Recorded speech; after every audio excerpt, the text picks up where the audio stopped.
আমরা যে সমস্ত রথযাত্রাগুলি দশকের পর দশক ধরে হয়, প্রাথমিকভাবে এমন প্রায় 60টি রথযাত্রা কমিটিকে আমরা 5 লক্ষ টাকা করে সরকারি সহায়তা আজকে প্রদান করব।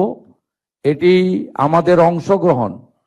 এক্ষেত্রে প্রথম বছর তালিকা তৈরিতে কোনো যদি ত্রুটি থেকে থাকে আপনারা ক্ষমা সুন্দর দৃষ্টিতে দেখবেন।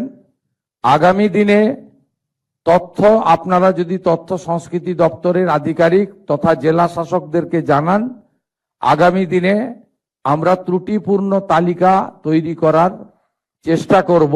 কিন্তু এটি একটি শুরু, এটা অনেক দূর যাবে। আজকে যে বৃক্ষটি রোপিত হলো রথযাত্রাকে কেন্দ্র করে, আগামী দিনে সেটা ময়ূরীয় পরিণত হবে। এটাকে একটি ঐতিহ্য এবং উৎসবে আমরা পরিণত করার চেষ্টা করব ধীরে ধীরে।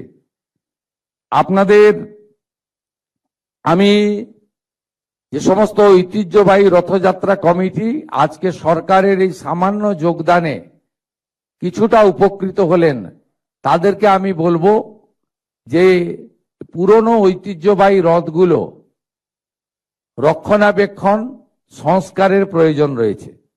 সেই কাজে আপনারা এই সামান্য অর্থ ব্যয় করবেন, এটা আমি আশা করব। অনেক জায়গায় বিশেষ করে কাঠের নির্মিত রথগুলিতে সংরক্ষণের প্রয়োজন রয়েছে। আমি একটি জায়গা থেকে খবর পাই, অতএব সেটাতে আপনারা করবেন। ভবিষ্যতেও সরকার এই ক্ষেত্রে তার হস্ত প্রসারিত করবে।